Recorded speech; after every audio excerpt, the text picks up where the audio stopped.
हाँ जी, नमस्कार। कैसे हो आप सब? सब बढ़िया बढ़िया। आज हमारी आखिरी रात है, कल परीक्षा है। तो परीक्षा से पहले आखिरी रात में 8 बज चुके हैं।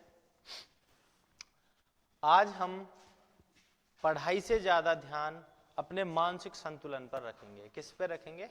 मानसिक संतुलन पर रखेंगे। अब तक हम कैसे प्रश्नों को सॉल्व करते थे? ये प्रश्न है, इसकी ये थ्योरी निकलेगी तो इसका उत्तर ये आएगा। आज हम उसको ना देखकर केवल कॉन्सेप्ट्स को हम परीक्षा में कैसे अप्लाई करेंगे। जो भी कॉन्सेप्ट बन रहे हैं किसी प्रश्न में, उन कॉन्सेप्ट का उपयोग हम परीक्षा हॉल में कैसे माइंडसेट से कर सकते हैं, है ना। इसके बारे में चर्चा करेंगे। 8 बजे वाली सीरीज की लास्ट क्लास है ये अपनी। कुछ महत्वपूर्ण प्रश्न मैं लेके आया हूं जो हो सकता है आपकी परीक्षा में आपका बहुत ज्यादा सहयोग करें।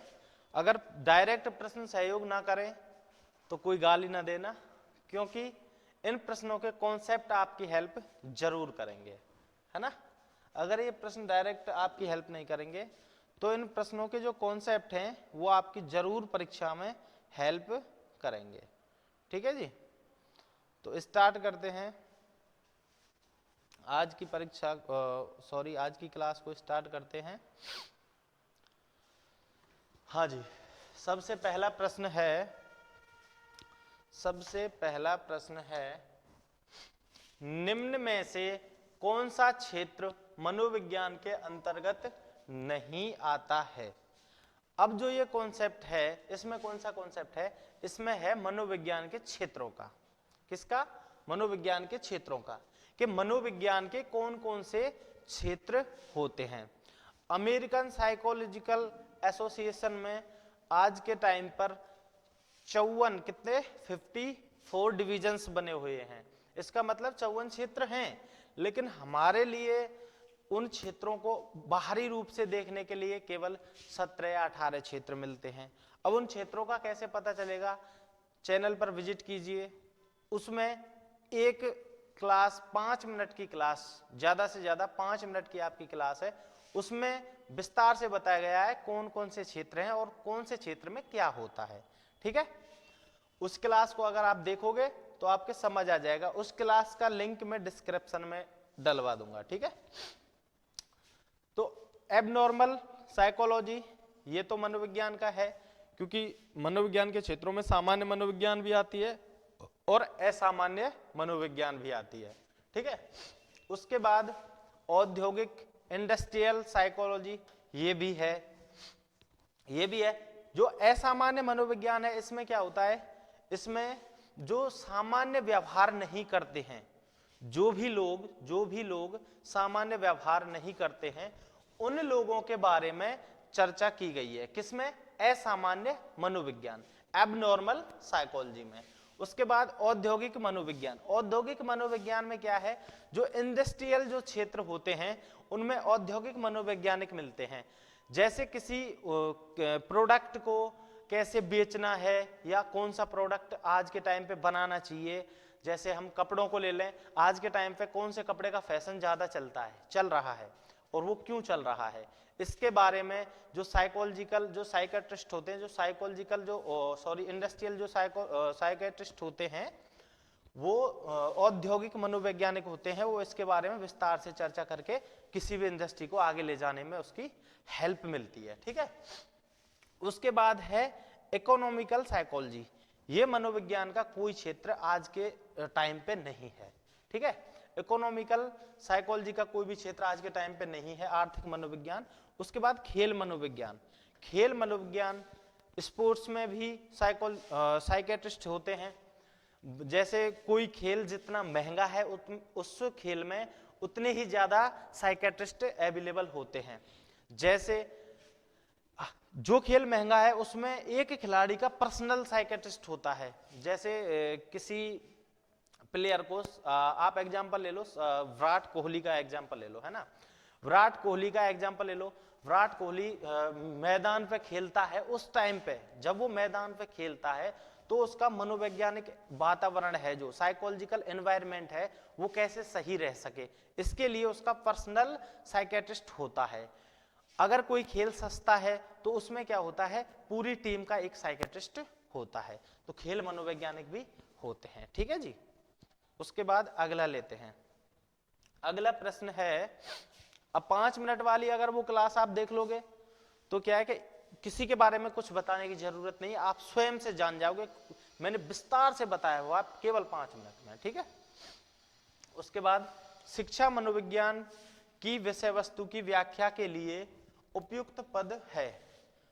कौन सा पद ऐसा है, इनमें से, पद का मतलब कौन सा शब्द है ना, कौन सा शब्द ऐसा है, कौन सा पद ऐसा है जो शिक्षा मनोविज्ञान की विषय वस्तु, शिक्षा मनोविज्ञान में क्या है इसके बारे में जो अच्छे से व्याख्या करता है, ऐसा कौन सा पद है। निश्चयात्मकता है ना, निश्चयात्मकता। साइकोलॉजी में या साइंस में भी कोई निश्चयात्मकता नहीं होती है, ठीक है। उसके बाद संभावनापूर्णता, संभावनाएं भी होती हैं लेकिन इतने प्रभावी रूप से संभावनाएं नहीं होती हैं। उसके बाद है पूर्वनियता, पूर्वनियता। अब जैसे डेवलपमेंट है, डेवलपमेंट में पहले घोषणा की जा सकती है, ठीक है, वो भी साइकोलॉजी का ही पार्ट है, लेकिन हम बात कर रहे हैं केवल शिक्षा मनोविज्ञान की। सबसे बेस्ट शब्द कौन सा है ये बताना है इनमें से। तो इसमें लास्ट का जो शब्द है विकासशीलता, विकासशीलता, विकासशीलता सबसे बेस्ट शब्द है। क्यों? क्योंकि इसमें जो चेंज आते हैं वो कैसे आते हैं, प्रोग्रेसिव, प्रोग्रेसिव चेंज होते हैं। चेंज भी होते हैं लेकिन कैसे, प्रोग्रेसिव, विकासशील परिवर्तन। तो इन शिक्षा मनोविज्ञान हो या विज्ञान हो या मनोविज्ञान हो, इसकी सबसे अच्छी व्याख्या होती है परिवर्तन से। किससे होती है, परिवर्तन से। लेकिन वो परिवर्तन कैसे होने चाहिए, डेवलपमेंटल, विकासात्मक परिवर्तन होने चाहिए, ठीक है जी। तो इसका उत्तर होगा ऑप्शन नंबर 4। उसके बाद चलते हैं आगे। बाल विकास की दृष्टिकोण से निम्न में से कौन सी युक्ति सबसे महत्वपूर्ण है। चाइल्ड डेवलपमेंट में, चाइल्ड डेवलपमेंट के अगर दृष्टिकोण से देखें तो कौन सी युक्ति, कौन सी चीज सबसे महत्वपूर्ण है। चाइल्ड डेवलपमेंट में हमने हेरिडिटी और एनवायरनमेंट के बारे में चर्चा की थी। हेरिडिटी और एनवायरनमेंट सबसे महत्वपूर्ण चीजें हैं क्योंकि इन दोनों शब्दों में सभी चीजें आ जाएंगी। अगर हम हेरिडिटी और एनवायरनमेंट दो शब्दों को लेंगे तो सभी चीजें आ जाएंगी। हमने लिया हेरिडिटी और एनवायरनमेंट, ठीक है, हेरिडिटी और एनवायरनमेंट दो शब्द लिए हमने। अब इसमें क्या आ जाएगा, आनुवांशिकता आ जाएगी, आनुवांशिकता, आनुवांशिकता। उसके बाद वातावरण इसमें आ जाएगा, वातावरण। उसके बाद nature, nurture, nature, nature, nurture, nurture, nature, nurture, nature, nurture. इसको भी मैंने विस्तार से बताया हुआ है। नेचर नर्चर क्या है, इसमें जो नेचर आता है, हम जनरली जो नेचर पढ़ते हैं किसी भी सब्जेक्ट में, अगर हम नेचर शब्द की बात करते हैं तो नेचर का मतलब होता है प्रकृति। क्या होता है, प्रकृति, प्रकृति है ना, प्रकृति, प्रकृति ऐसे लिखेगा है ना, प्रकृति। नेचर का मतलब क्या होता है, प्रकृति, प्रकृति होता है। तो जो हम किसी भी सब्जेक्ट में अगर प्रकृति की, नेचर की बात करते हैं तो हम समझते हैं बाहरी एनवायरनमेंट से, बाहरी एनवायरनमेंट से समझते हैं।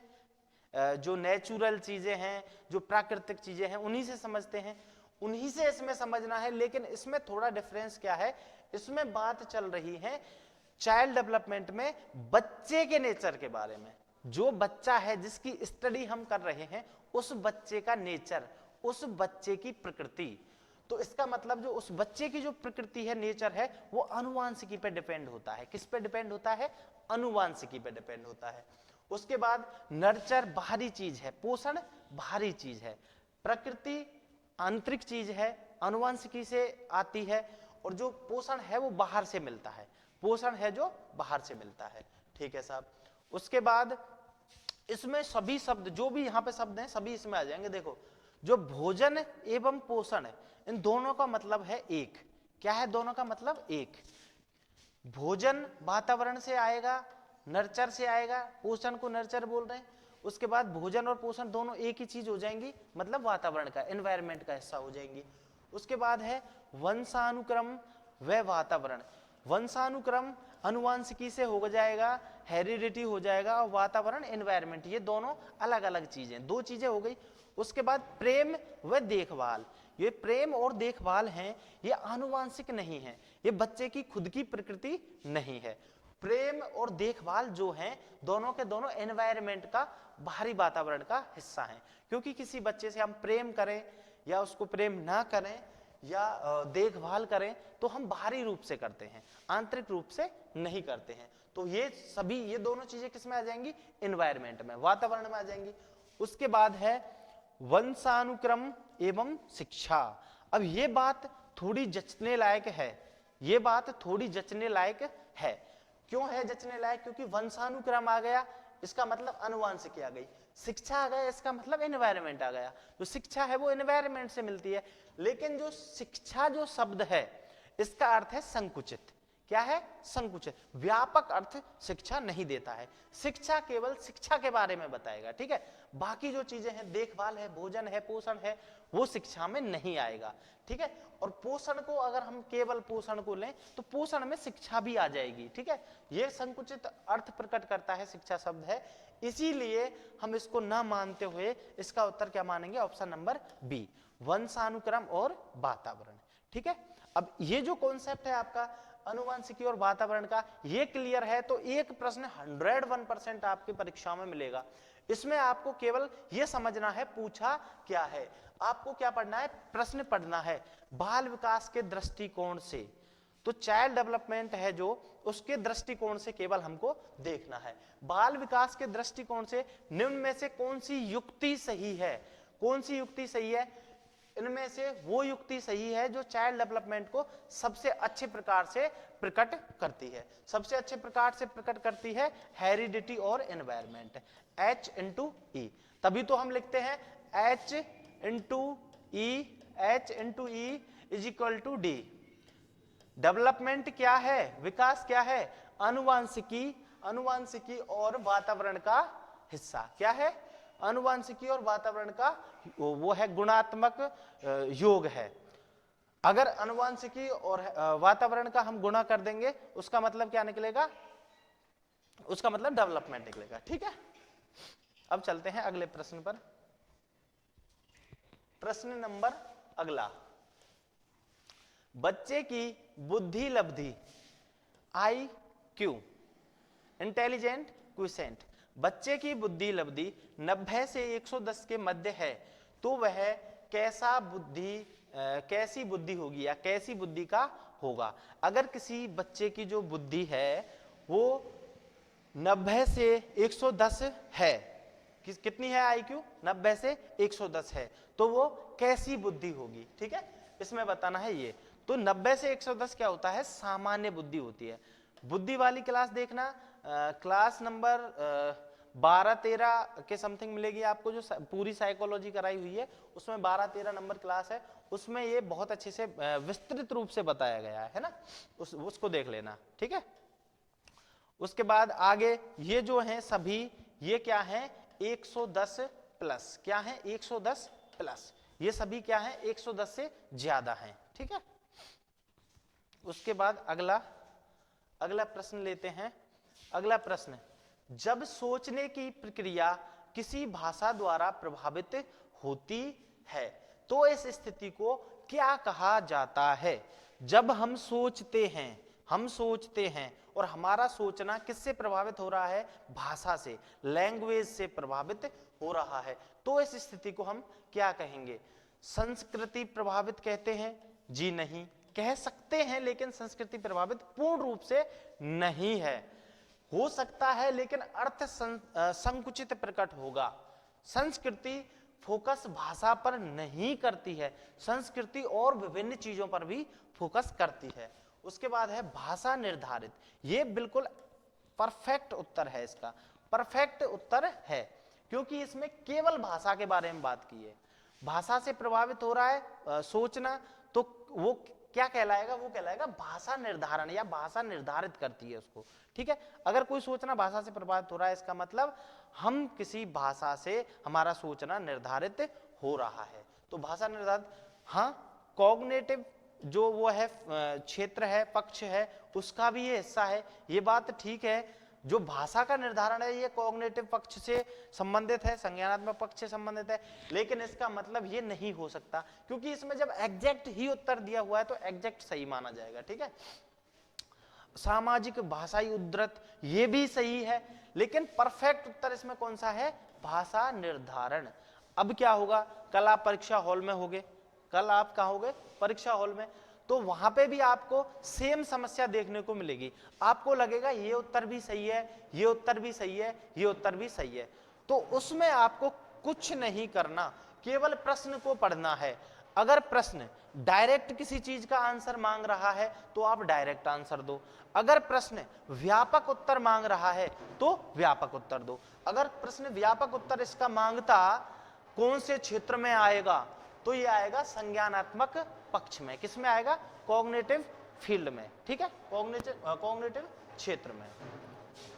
तो आपको केवल डायरेक्ट जो उत्तर पूछ रहा है केवल उसी का उत्तर देना है, उससे ज्यादा बातें नहीं बतानी है ना, जितना पूछा जाए केवल उतना। अगर वो व्यापक पूछता है तो उत्तर को आपको व्यापक देना है, अगर वो एग्जैक्ट पूछता है तो एग्जैक्ट देना है, अगर संकुचित पूछता है तो संकुचित देना है। ठीक है, अगला प्रश्न है, बच्चे के लिए निःशुल्क एवं अनिवार्य शिक्षा का अधिकार अधिनियम निम्न में से कितने वर्ष के बच्चे के लिए लागू है। ये सीधा फैक्ट है, जो आरटीई है, क्या है, आरटीई एक्ट 2009 है, ये 1 अप्रैल को लागू किया था, 1 अप्रैल 2010 को ये लागू हुआ था पूरे देश में, और इसका नाम क्या है, आरटीई एक्ट 2009।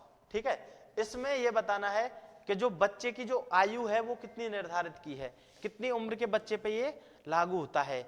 ये 6 से 14 वर्ष के बच्चों के लिए निःशुल्क शिक्षा उपलब्ध कराने के लिए है। ठीक है, उसके बाद लेते हैं अगला प्रश्न। अगला प्रश्न, अपने शिष्य के संवेगात्मक विकास के लिए किसी अध्यापक को निम्न में से क्या करना चाहिए। अपने शिष्य के संवेगात्मक इमोशनल डेवलपमेंट, कौन सा डेवलपमेंट है, इमोशनल डेवलपमेंट, संवेगात्मक विकास के लिए किसी अध्यापक को निम्न में से क्या करना चाहिए और क्या नहीं करना चाहिए। तो हमको क्या बताना है, क्या करना चाहिए। ठीक है, जो नहीं करना चाहिए उसको काट दो। ठीक है, वह माता पिता का स्थान हड़पने की कोशिश न करे, ये बात है गलत। क्या है, गलत। वह माता पिता का स्थान हड़पने की कोशिश ना करे, तो आप बोलोगे क्या सर इसका आंसर ये है, वो माता पिता का स्थान हड़पने की कोशिश करे। अगर वो माता पिता का स्थान हड़पने की कोशिश करेगा तो इमोशनल डेवलपमेंट बच्चे का सही से नहीं हो पाएगा। लेकिन इसमें जो बात की गई है वो है कॉग्निटिव डेवलपमेंट की और अध्यापक के द्वारा, तो ये तो इसमें अनौचित्य बात हो जाएगी ना, ये बाहर की बात हो जाएगी, इसका कोई लेना देना ही नहीं है इस बात का, है ना। उसके बाद अगला है, अपने शिष्य के प्रति प्रेम तथा स्नेह विकसित करे, जी हाँ ये करना चाहिए। उसके बाद वह अपने शिष्य की शरारतों के प्रति भी प्रेम का रवैया अपनाए, जी नहीं। अगर वो अपने शिष्य की गलतियों के प्रति भी प्रेम का रवैया, ज्यादा प्रेम का रवैया अपनाएगा तो वो घातक हो सकता है। क्या हो सकता है, घातक हो सकता है। इसीलिए अगर वो बच्चे की शरारतों को भी इग्नोर करेगा, उनसे भी फिर भी प्रेम करता रहेगा ज्यादा, तो वो घातक होगा। इससे बच्चे का इमोशनली डेवलपमेंट सही नहीं होगा, गलत तरीके से हो जाएगा। उसके बाद अपने कुछ चुनिंदा शिष्यों के प्रति पक्षपातपूर्ण व्यवहार करे। तो पक्षपातपूर्ण, अब ये जो कोडिंग वाले शब्द हैं पक्षपात, है ना, पक्षपातपूर्ण जो व्यवहार है ये कभी भी टीचर को नहीं करना चाहिए, कभी भी टीचर को नहीं करना चाहिए। उसके बाद शरारतों के प्रति प्रेम, ये भी टीचर को कभी भी नहीं करना चाहिए। अब ये दोनों नेगेटिव पॉइंट हैं, दोनों क्या है, नेगेटिव पॉइंट हैं। उसके बाद है स्थान हड़पना, स्थान हड़पना, स्थान हड़पना, ये भी नेगेटिव पॉइंट है, ये भी क्या है, नेगेटिव पॉइंट है। ठीक है, इसका आंसर हो जाएगा ऑप्शन नंबर 2। उसके बाद अगले प्रश्न पर चलते हैं। प्रश्न नंबर अगला क्या कहता है, एक बच्चे की बुद्धि और विकास के अध्ययन के लिए सर्वाधिक अच्छी विधि कौन सी है।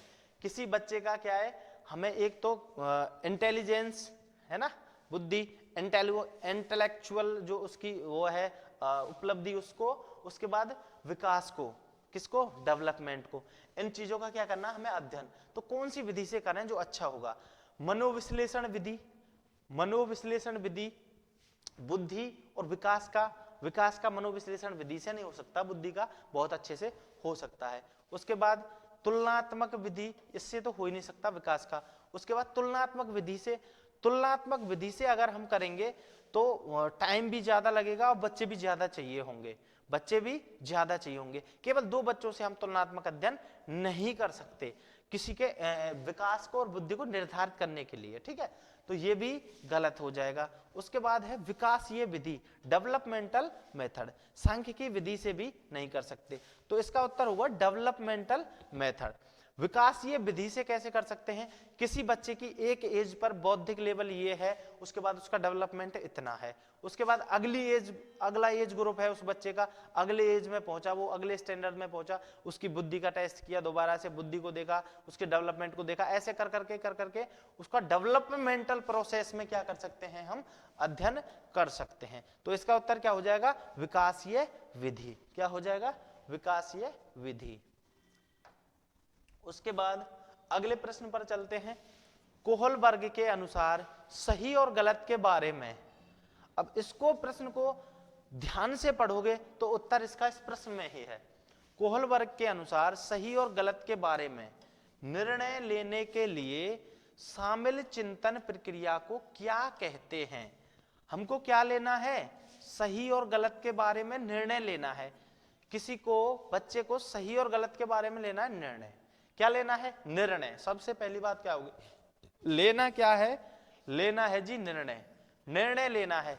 किसके बारे में लेना है निर्णय, सही और गलत के बारे में, ठीक है। उसके बाद लेने के लिए शामिल चिंतन प्रक्रिया को क्या कहेंगे, किसके अनुसार, कोहलबर्ग, ये भूलना नहीं है, कोहलबर्ग के अनुसार। अब देखो जी, सहयोग की नैतिकता, आप बोलेंगे बात तो सही है, सहयोग की नैतिकता के बारे में बताया था कोहलबर्ग साहब ने, लेकिन सहयोग की नैतिकता के बारे में यहां नहीं पूछा गया, यहां निर्णय के बारे में पूछा गया है। उसके बाद नैतिक तर्कणा, हाँ जी ये हो सकता है, क्योंकि निर्णय तर्क के आधार पर लिया जाता है, चिंतन तर्क के आधार पर होता है। उसके बाद गलत सही का निर्णय लेना है तो उसमें नैतिकता आ जाएगी। नैतिक यथार्थवाद, जी नहीं, अगर उसे जो निर्णय लेना है चिंतन प्रक्रिया से, जो निर्णय सही गलत का लेना है, उसमें नैतिक यथार्थवाद से वो निर्णय लेगा तो वो मैच्योर निर्णय नहीं होगा। मैच्योर निर्णय किससे होगा, तर्क से। किससे होगा, तर्क से, रीजनिंग से। उसके बाद नैतिक दुविधा, हाँ इस डिलेमा के, मॉरल डिलेमा के बारे में कोहलबर्ग साहब ने बताया था, लेकिन निर्णय लेने में नैतिक दुविधा कोई काम की नहीं है। ये उस पूरी प्रोसेस को कहते हैं नैतिक दुविधा, और हम केवल किसकी पूछ रहे हैं, जो चिंतन प्रक्रिया है, उस चिंतन प्रक्रिया को क्या कहेंगे जहां वो निर्णय लेगा, ठीक है, उसको क्या कहेंगे, नैतिक तर्कना। बहुत बढ़िया। उसके बाद अगला प्रश्न, गार्डनर ने 7 बुद्धि का अधिमान निर्धारित किया, निम्न में से कौन सा नहीं है। अब जो इसके लिए आपको बुद्धि वाली एक क्लास देखनी है, बुद्धि वाली आपकी केवल एक क्लास से आपके कम से कम नहीं तो 4 प्रश्न 5 प्रश्न आने की संभावना है। 4-5 प्रश्नों को हल करने के लिए आपको केवल आधे घंटे की 35-36 मिनट की एक क्लास है, केवल वो क्लास देखनी है। उस क्लास को देख लो एक बार, मेरी गारंटी है अगर आप एक भी गलत कर दो तो, ठीक है। तो उसमें, इसमें क्या है, भावात्मक बुद्धि को नहीं बताया, स्थान संबंधी बुद्धि को बताया है, अंतर्वैयक्तिक को बताया, अंतरावैयक्तिक को बताया, भाषात्मक बुद्धि को बताया है, ठीक है। भाषात्मक बुद्धि है जो कवि वगैरह होते हैं उनमें होती है। अंतर्वैयक्तिक जो बुद्धि होती है वो होती है जो एक दूसरों को, साइकियाट्रिस्ट में होती है, जो दूसरे व्यक्तियों को समझ सकते हैं, है ना। अंतरावैयक्तिक होती है, जो उनमें होती है जो स्वयं चिंतनशील इंसान होते हैं। उसके बाद स्थान संबंधी बुद्धि, स्थानिक बुद्धि बोलते हैं इसको, स्पेशल इंटेलिजेंस बोलते हैं। स्थानिक बुद्धि ड्राइवर वगैरह में होती है या किसी खिलाड़ी में हो सकती है, तो एक बुद्धि कई में हो सकती है, लेकिन इसको मुख्यतः हम ड्राइवर वगैरह में बता देते हैं। तो भावात्मक बुद्धि इन्होंने नहीं बताई है, नहीं बताई है, तो उत्तर बी हो गया इसका आंसर। ठीक है, एक क्लास देखनी पड़ेगी आपको बुद्धि वाली, मैं फिर बोल रहा हूं, आप एक क्लास देखोगे आपका सभी कॉन्सेप्ट क्लियर एक ही बार में। इनमें से कौन सी मूल प्रवृत्ति बच्चों को सीखने के लिए सबसे ज्यादा अभिप्रेरित करती है?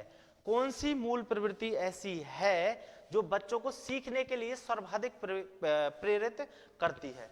इनमें से कौन सी है? आत्मरक्षा जी नहीं, जिज्ञासा होती है, पुत्रेषणा जी नहीं, पलायन जी नहीं। इसका आंसर हो गया जिज्ञासा। किसी बच्चे को कुछ सिखाने के लिए उसको सबसे पहले हमें जिज्ञासु बनाना होता है। अगर बच्चे के अंदर जिज्ञासा उठेगी, किसी चीज के बारे में जानने के लिए जिज्ञासा उठेगी, तो वो क्या होगा? ज्यादा से ज्यादा सीखेगा। कैसे? जैसे आप किसी कक्षा 5वीं में चले जाओ कहीं भी किसी विद्यालय में, और वहां जाके आप बोलो उनसे कि मैं आपको ये पढ़ाऊंगा, तो बच्चे क्या है, इंटरेस्ट आपकी बात में कतई नहीं लेंगे, क्योंकि उनको कोई आनंद और उत्सुकता उसमें नहीं है। आप बच्चों से कुछ ऐसा प्रश्न करो जिसका वो उत्तर ना बता पाए। इसी के लिए हम प्रस्तावना वगैरह पाठ्यचर्या जो बनाते हैं, उसमें प्रस्तावना वगैरह जो बनाते हैं वो इसीलिए बनाते हैं ताकि बच्चे में क्यूरोसिटी, जिज्ञासा उत्पन्न हो। जब बच्चा किसी का आंसर किसी चीज का नहीं जानेगा तो वो उत्सुक होगा कि इसका आंसर क्या होगा, फिर आप उसको उस चीज को पढ़ा सकते हैं, वो समझ सकता है। ठीक है, उसके बाद अगला प्रश्न लेते हैं। हाँ जी, यदि एक बच्चे की मानसिक आयु 5 वर्ष है तथा वास्तविक आयु 4 वर्ष है, तो उस बच्चे की बुद्धि लब्धि क्या होगी? आईक्यू निकालने का एक फॉर्मूला है, वो मैं बता रहा हूं। एक प्रश्न आएगा, सीधा आएगा, सीधा आपको निकालना है, कैलकुलेशन करनी है और आंसर सही। आपको क्या दिया है? मानसिक आयु, मेंटल एज। मानसिक आयु को मेंटल एज बोल सकता हूं, 5 वर्ष। उसके बाद है वास्तविक आयु, क्रोनोलॉजिकल एज। क्रोनोलॉजिकल एज कितनी है? 4 वर्ष। 4 वर्ष। दो चीजें दी हैं, आपसे पूछा क्या है? I Q. क्या पूछा है? I Q. आई क्यू क्या है? ज्ञात करना है आपको। अब इसमें दो आदमी के नाम आपको याद आने चाहिए, स्टर्न और टर्मन। विलियम स्टर्न और टर्मन, दोनों के नाम। विलियम जो स्टर्न है उसने क्या दिया था? आईक्यू का संप्रत्यय। आईक्यू का जो कॉन्सेप्ट था, ये आईक्यू जो शब्द है, आईक्यू जो ये शब्द लिखा है, इसका कॉन्सेप्ट किसने दिया? स्टर्न ने। किसने दिया? स्टर्न ने, विलियम स्टर्न ने। उसके बाद इसका जो फॉर्मूला है या आईक्यू का जो फॉर्मूला है या इसका उपयोग है, वो सर्वप्रथम किसने किया? टर्मन ने। किसने किया? टर्मन ने। दो चीजें आपको याद हो गई, ये दो फैक्चुअल क्वेश्चन बन गए इससे। अब करना है इसका सॉल्यूशन। स्टर्न ने क्या बताया था, उसके बाद टर्मन ने क्या बताया था? स्टर्न ने क्या बताया था? स्टर्न ने बताया था आईक्यू बराबर मेंटल एज बटे क्रोनोलॉजिकल एज होती है। स्टर्न ने बताया था ये किसने दिया है? स्टर्न ने। ठीक है, स्टर्न ने दे दिया, ये याद रहेगा। अगर ये आ जाए किसने दिया है? स्टर्न ने। उसके बाद टर्मन साहब आए, टर्मन साहब ने क्या किया? इसमें 100 का गुणा। क्या किया? 100 का गुणा। क्या किया? 100 का गुणा। इसमें कर दो 100 का मल्टीप्लाई। ये कर दोगे तो ये किसने दिया है? ये दिया है टर्मन ने। किसने दिया है? टर्मन ने। ठीक है, तो अभी हम किसका यूज करेंगे? जो टर्मन ने दिया है, बाद में दिया, वो सही दिया है। ठीक है, अब इसका फॉर्मूले का यूज कर लो। आईक्यू निकालने के लिए इस फॉर्मूले का यूज कर लो। सबसे पहले एमए लिखो, 5 वर्ष। उसके बाद 4 वर्ष इंटू 100। ठीक है, 5 वर्ष मेंटल एज और क्रोनोलॉजिकल एज 4 वर्ष इंटू 100। 25 चौके आईक्यू बराबर 125। क्या हो जाएगी आईक्यू? 125। ऑप्शन देखो, ऑप्शन में ये रहा। तो आईक्यू निकालने का फॉर्मूला आपको पता होना चाहिए, आईक्यू बराबर मेंटल एज, मानसिक उम्र बटे क्रोनोलॉजिकल एज, वास्तविक आयु इनटू 100। ये क्या है, आईक्यू का फॉर्मूला है। इस फॉर्मूले में इसको रखेंगे, फॉर्मूला दिया किसने, टर्मन ने, 100 का गुणा किया है टर्मन ने, मतलब अंतिम रूप किसने दिया है, टर्मन ने। स्टार्टिंग किसने की थी, कॉन्सेप्ट आईक्यू का किसने दिया था, स्टर्न ने। दोनों तीनों चीजें बातें जो बातें हैं आपको क्लियर हो जानी चाहिए, परीक्षा में बिल्कुल डिस्टर्ब नहीं होना है इनसे, ठीक है। हाँ जी, हकलाने का वैज्ञानिक कारण इनमें से क्या हो सकता है। कोई बच्चा हकलाता है तो उस हकलाने का जो वैज्ञानिक कारण है, मनोवैज्ञानिक साइकोलॉजिकल जो रीजन है, वो क्या हो सकता है। घर तथा विद्यालय का तनावपूर्ण वातावरण, जी नहीं, तनावपूर्ण वातावरण से बच्चा हकलाएगा नहीं। शब्द भंडार अपर्याप्त, शब्द भंडार अपर्याप्त होने पर हकलाएगा नहीं, वो रुक सकता है, किसी शब्द को बोल के फिर रुक के फिर और शब्द आएगा फिर बोलेगा, ऐसे कर सकता है, लेकिन हकला नहीं सकता। संवेगों का तीव्र प्रभाव, हाँ जी, ये उसका बिल्कुल सही आंसर है। संवेगों का क्या करता है वो, तीव्र प्रभाव। संवेगों का क्या करता है, तीव्र प्रभाव। त्रुटिपूर्ण वाक्शैली ये होती है, लेकिन ये इसका कारण नहीं हो सकती, कारण नहीं हो सकती, ये इसका नाम है। तो उत्तर क्या हो गया, संवेगों का तीव्र प्रभाव। चलते हैं अगले प्रश्न पर। हाँ जी, मनोविज्ञान शिक्षा का आधारभूत विज्ञान है। जो साइकोलॉजी है, जो मनोविज्ञान है, वो शिक्षा का आधारभूत विज्ञान है। सीधा सीधा है। ये कोट किसने दिया था, ये दिया था साहब स्किनर ने। किसने, स्किनर। स्किनर महोदय ने क्या कहा था, स्किनर साहब ने कहा था मनोविज्ञान शिक्षा का आधारभूत क्या है, विज्ञान है। अब चलते हैं अगले प्रश्न पर। हाँ जी, जिस प्रक्रिया में व्यक्ति मानव कल्याण के लिए परस्पर निर्भर होकर व्यवहार करना सीख जाता है, उस प्रक्रिया को क्या कहा जाता है। देखो प्रश्न को ध्यान से पढ़ो, उत्तर प्रश्न में ही छिपा है। उत्तर कहां छिपा है, प्रश्न में ही छिपा है। देखो साहब, जिस प्रक्रिया में व्यक्ति मानव कल्याण के लिए, लाइन करो अंडरलाइन, मानव कल्याण के लिए, ठीक है साहब, परस्पर निर्भर मतलब एक दूसरे पर निर्भर होकर बिहेवियर व्यवहार करता है, व्यवहार करना सीखता है, उस प्रक्रिया को क्या क्या कहते हैं। एक दूसरे पर निर्भर है और काम किसके लिए हुआ, मानव कल्याण के लिए, मतलब अच्छे के लिए जो कार्य होते हैं वो होते हैं सामाजिकरण में। कौन सी प्रक्रिया है, सामाजिकरण। क्योंकि समाज में रहना सीख रहा है, समाज में रहना जो सीखता है, समाज में रहना जो सीखता है, सामाजिकरण जो प्रक्रिया में होता है, वो क्या करता है, वो समाज में रहने के लिए, मानव कल्याण के लिए कार्य करने लग जाता है। उसी के साथ साथ वो एक दूसरे पर निर्भर भी रहते हैं। किसी समाज के जो लोग होते हैं वो एक दूसरे पर निर्भर भी रहते हैं। जैसे आप कक्षा में देखते हो, इसका एग्जाम्पल आप कक्षा में देखते हो, कक्षा में कोई बच्चा आया, उसके पास अगर पेन नहीं है, क्या वो एक दूसरे से ले सकता है, जी हाँ ले सकता है। तो क्या हो गया, परस्पर निर्भर हो गया, एक दूसरे पर निर्भर हो गए। उसके बाद जो पेन वो लिया है उसने, जिससे वो पेन लिया है, वो क्या कर रहा है, मानव कल्याण के लिए कार्य, उस बच्चे के कल्याण के लिए कार्य कर रहा है कि तू भी लिख ले काना, है ना। उसके बाद आगे चलते हैं। हाँ जी, हिंदी अक्षरों को बालक कितनी वर्ष की आयु में पहचानने लगते हैं। इनको ये 5 वर्ष की आयु में पहचानने लग जाते हैं। हिंदी अक्षरों को बालक कितनी आयु में पहचानने लग जाते हैं, 5 वर्ष की आयु में। हाँ जी, विकास के किस आयाम के संबंध में मनोवैज्ञानिक पियाजे के विचार कोहलबर्ग के विचार से मिलते हैं। अब आपको इसमें एक क्लास है, वो है लेव वाइगोत्स्की के नाम से, है ना। उस क्लास को आप देखोगे तो आपको जीन पियाजे, लेव वाइगोत्स्की दोनों क्लियर हो जाएंगे। उसके बाद एक कोहलबर्ग के बारे में है, उसको देख लेना, कोहलबर्ग साहब क्लियर हो जाएंगे, ठीक है। तो इसमें पूछा है कोहलबर्ग के विचार मिलते हैं, किसके, कोहलबर्ग के, किससे, पियाजे थे। सामाजिक विकास जी नहीं, संवेगात्मक विकास जी नहीं, शारीरिक विकास जी नहीं, संज्ञानात्मक विकास। कोहलबर्ग ने, जो पियाजे है उसने कौन सा विकास दिया था?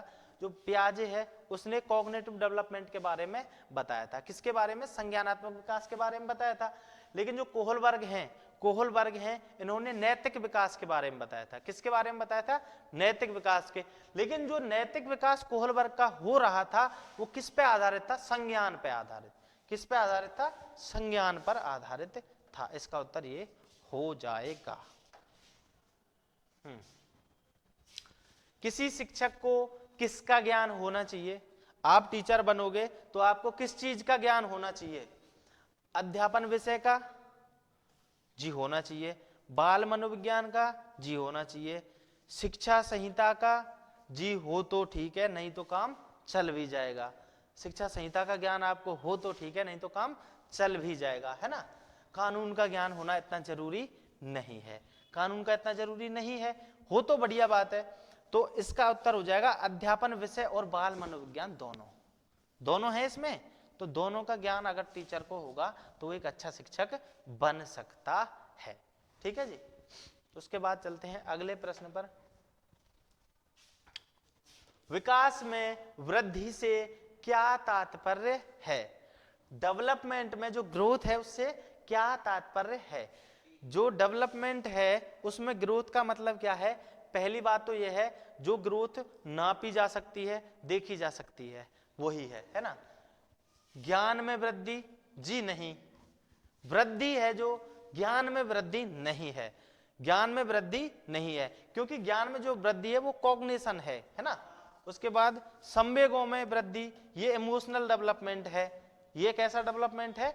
इमोशनल डेवलपमेंट है, ये कि कॉग्निशन से संबंधित है। उसके बाद ऑप्शन है अगला, वजन में वृद्धि। ये हो जाएगा आपका सही, क्योंकि ये किससे संबंधित है? शारीरिक विकास से। शारीरिक विकास से। शारीरिक विकास को ही हम क्या बोलते हैं? वृद्धि। वृद्धि या अभिवृद्धि। अभिवृद्धि या वृद्धि किसको बोलते हैं? शारीरिक विकास को। बाकी जो विकास के और पक्ष हैं, विकास के कितने पक्ष हैं? हम 4 पक्ष पढ़ते हैं। शारीरिक विकास, संज्ञानात्मक विकास, सामाजिक विकास और संवेगात्मक या सामवेगिक विकास। ये 4 पक्ष पढ़ते हैं। उनमें से जो वृद्धि होती है, अभिवृद्धि होती है, वो केवल शारीरिक विकास से संबंधित होती है, जिसमें ऐसी चीजें बढ़ती हैं जैसे अंगों का बढ़ना, लंबाई का बढ़ना, वजन का बढ़ना। इन चीजों को किस में शामिल करते हैं हम? अभिवृद्धि में, शारीरिक विकास में। बाकी जो पक्ष हैं उसको किस में करते हैं? डेवलपमेंट में, विकास में।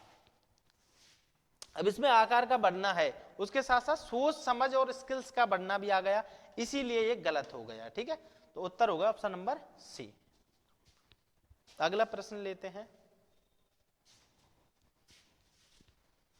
हाँ जी, निम्न में से कौन सा एक सीखने के लिए प्रमुख है? कौन सी चीज है जो सीखने के लिए महत्वपूर्ण बन जाती है? कौन सी चीज है जो सीखने के लिए महत्वपूर्ण बन जाती है? अर्थ निर्माण करना? जी हाँ, अर्थ निर्माण करना महत्वपूर्ण है। उसके बाद अनुकरण करना, हाँ महत्वपूर्ण तो है लेकिन इतना नहीं। अर्थ निर्माण करना उससे थोड़ा ज्यादा है। लेकिन यहां आ गया अनुबंधन सबसे ज्यादा है। तो अर्थ निर्माण से भी ज्यादा क्या है? अनुबंधन होना। सीखने के लिए सबसे जरूरी क्या है? अनुबंधन होना, कंडीशनिंग होना। पेवलोव, याद है ना? पेवलोव पढ़ लेना एक बार। अधिगम का जो सिद्धांत है उसकी भी 1 घंटे की वीडियो है, 1 घंटे की क्लास है, उसको पढ़ लेना, आपका क्लियर हो जाएगा ये भी। ठीक है, लर्निंग के लिए क्या जरूरी है, क्या जरूरी नहीं है। शारीरिक विकास का क्षेत्र निम्न में से कौन सा है? शारीरिक विकास का क्षेत्र बताना है, कौन सा है? एडजस्टमेंट? जी नहीं। अभिप्रेरणा? जी नहीं। मोटिवेशन भी नहीं है, एडजस्टमेंट भी नहीं है। उसके बाद मेमोरी भी नहीं है। तो स्नायु मंडल हो जाएगा इसका आंसर। क्या हो जाएगा? स्नायु मंडल। इसी प्रकार के और भी प्रश्न करते, लेकिन आज क्या है? आज आपका आखिरी दिन है। यही प्रश्न आपके लिए काफी हैं। प्रश्न तो और भी करते, लेकिन आज क्या है? आपका आखिरी दिन है परीक्षा से पहले, है ना। वैसे आखिरी दिन नहीं है, परीक्षा से पहले आपका आज आखिरी दिन है, इसीलिए आप आराम से सोइए और निष्फिक्र होकर आराम से सोइए। सुबह अपने परीक्षा देने जाइए आराम से और आप जीतोगे। ठीक है, बेस्ट ऑफ लक सभी को। Thank you.